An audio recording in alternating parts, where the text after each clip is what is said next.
মধ্যপ্রাচ্যের উত্তেজনা অবসানের কোনো লক্ষণ নেই। ক্রমেই সংঘাত আরও গভীর হচ্ছে। গাজা থেকে সিরিয়া, পারস্য উপসাগর থেকে লেবানন, বিভিন্ন ফ্রন্টে বাড়ছে চাপ ও উত্তেজনা। সাম্প্রতিক সপ্তাহগুলোতে নতুন করে বিমান হামলা, স্নায়ুযুদ্ধের মতো হুমকি এবং পারমাণবিক ইস্যুতে টানাপোড়েন নতুন করে অস্থির করে তুলেছে গোটা অঞ্চলকে। এমন এক উত্তপ্ত মুহূর্তে দখলদার বাহিনীর সেনাপ্রধান ইয়াল জামির জানিয়ে দিয়েছেন, তেহরানকে ঘিরে তাদের সামরিক অভিযান এখনও শেষ হয়নি।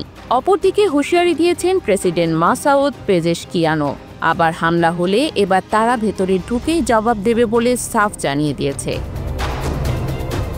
আনাদোলুর খবরে বলা হয়, ইসরায়েলি সেনাপ্রধান এক সামরিক মূল্যায়ন বৈঠকে বলেন, ইরানও তাদের মিত্রদের এখনও লক্ষ্যবস্তু হিসেবে বিবেচনা করা হচ্ছে।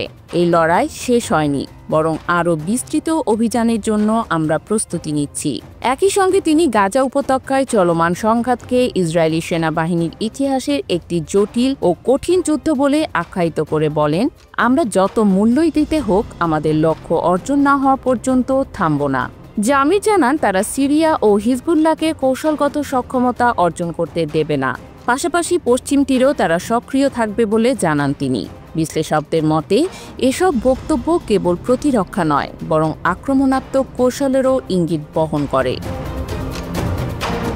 অন্যদিকে আল জাজিরাকে দেয়া সাক্ষাৎকারে ইরানি প্রেসিডেন্ট মাসউদ পেজেশকিয়ান সরাসরি বলেন, ইসরায়েল যদি নতুন করে যুদ্ধ শুরু করে আমরা পুরোপুরি প্রস্তুত। তিনি যুদ্ধবিরতির স্থায়িত্ব নিয়ে সন্দেহ প্রকাশ করে জানান, এই যুদ্ধবিরতিকে আমরা টেকসই মনে করি না, তাই যে কোনো পরিস্থিতির জন্য আমাদের সেনাবাহিনী প্রস্তুত। পেজেশকিয়ান আরও বলেন, ইসরায়েল আমাদের ক্ষতি করেছে, আমরা তাদের ভেতরে গিয়েও হামলা করেছি, তবে তারা তাদের ক্ষতির পরিমাণ গোপন করছে।